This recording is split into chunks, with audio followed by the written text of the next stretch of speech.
Hi అండి, అందరు ఎలా ఉన్నారు? బాగున్నారా?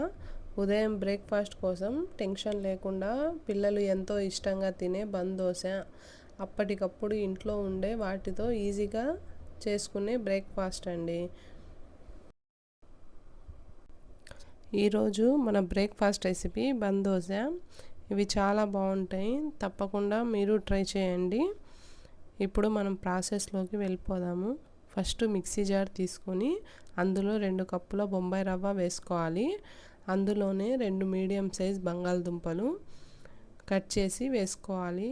బంగాళదుంపలు వేయడం వల్ల రంగు మారకుండా ఉండడానికి 1 స్పూను ఉప్పు వేసుకొని బాగా మెత్తగా గ్రైండ్ చేసుకోవాలి.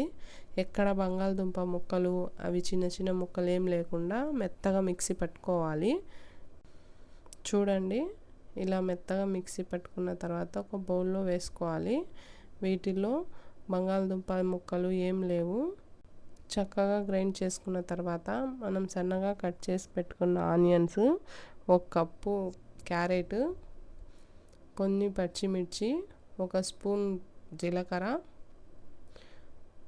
రుచికి సరిపడా ఉప్పు, కొంచెం వంట సోడా, 1/2 టీ స్పూన్ వంట సోడా వేసుకొని బాగా కలుపుకోవాలండి. ఇవన్నీ బాగా కలిపిన తర్వాత ఒక 10 నిమిషాలు పక్కన పెట్టుకోవాలి.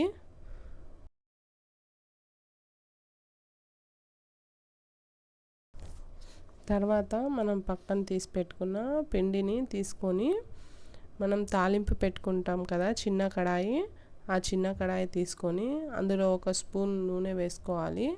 నూనె వేడయ్యాక దోశలు వేసుకోవాలి. కొంచెం మందంగా వేసుకోవాలి. ఇలా వేసుకొని మూత పెట్టేసేయాలి.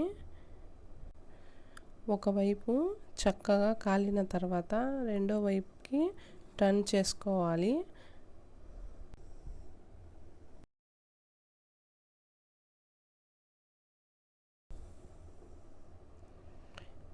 ఇలా రెండో వైపుకి టర్న్ చేసుకున్న తర్వాత చూడండి దోశ ఎలా పర్ఫెక్ట్గా వచ్చిందో.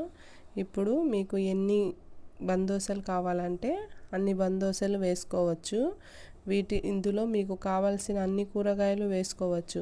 పిల్లలు అన్ని వెజిటేబుల్స్ తినరు కదా, ఇలా దోశలు వేసి పెట్టడం వల్ల చక్కగా తినేస్తారు. ఇలా మీకు ఎన్ని దోశలు కావాలంటే అన్ని వేసుకోవచ్చు. వీటిలో టమాటా చట్నీ లేదా పల్లి చట్నీ బాగుంటుంది. ఇంకెందుకు లేట్ చేయడం, మీరు కూడా ఈ దోశని వెంటనే ట్రై చేయండి.